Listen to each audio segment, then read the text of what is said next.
इनमें बहुत अधिक संख्या में क्या पता है, क्लोरोप्लास्ट पाया जाता है।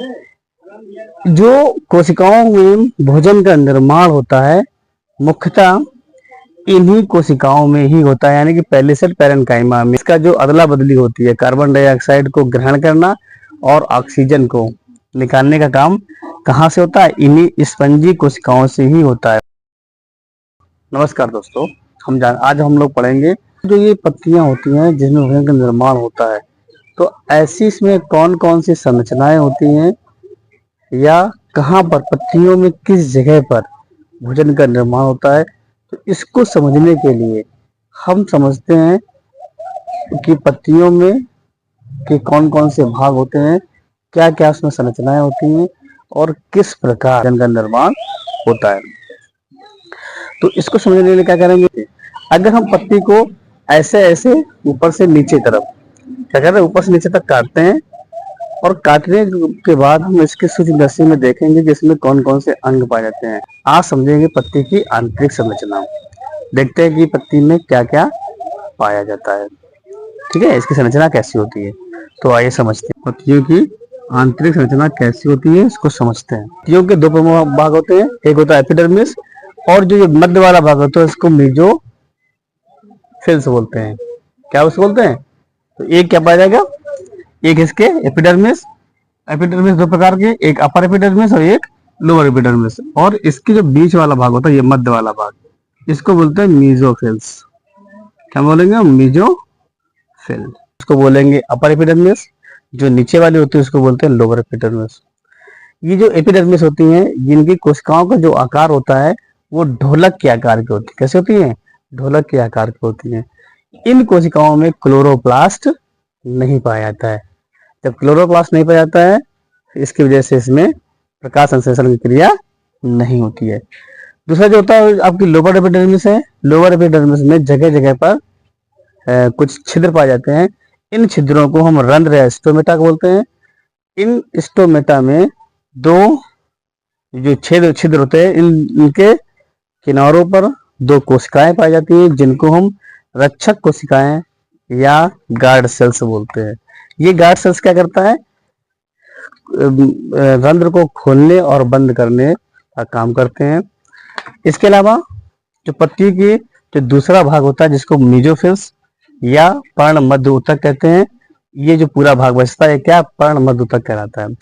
इस पर्ण मध्य ऊतक में दो प्रकार की कोशिकाएं पाई जाती हैं, एक को बोलते हैं खम्भ मध्य ऊतक या पैलिसेड पैरेन्काइमा। क्या बोलेंगे, जो सिर्फ एक कोशिकाओं का बना होता है। इसका स्तर कैसा होता है, सिर्फ एक कोशिकाओं का होता है। और ये जो कोशिकाएं होती हैं ये स्तंभ के आकार का यानी खंभे के आकार की होती है। ठीक है, और इसमें प्रचुर मात्रा में क्लोरोप्लास्ट यानी जो क्लोरोप्लास्ट होता है पाया जाता है। इसी जगह पर क्या होता है, सबसे अधिक प्रकाश संश्लेषण की क्रिया पाई जाती है। यहीं पर भोजन का निर्माण होता है।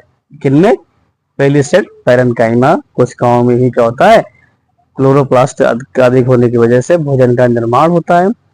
इसके अलावा ठीक है, जो दूसरा भाग होता है जिसको हम स्पंजी पैरेन्काइमा का बोलते हैं। क्या बोलते हैं, स्पंजी पैरेन्काइमा होती है। ये कहाँ पाई जाती है, ये लोअर एपिडर्मिस के तरफ पाई जाती है। और ये कहाँ पाई जाती है, ये अपर एपिडर्मिस की तरफ पाई जाती है। ये कैसे होती है, ये जो स्पंजी पैरेन्काइमा की कोशिकाएं होती हैं वो गोल या अंडाकार होती हैं। इनमें क्लोरोप्लास्ट बहुत कम मात्रा में पाया जाता है। ठीक है, और इन कोशिकाओं के बीच में पर्याप्त मात्रा में क्या होता है, खाली स्थान पाया जाता है जिसको इंटर सेलुलर स्पेस बोलते हैं। और ये जो इंटर सेलुलर स्पेस है वो किससे, रंध्र या स्टोमेटा के साथ सीधे संपर्क में रहते हैं, उससे सीधे जुड़े होते हैं, जिसकी वजह से क्या होता है, इनमें गैस का एक्सचेंज होता है, यानी कि गैस की अदला बदली होती है।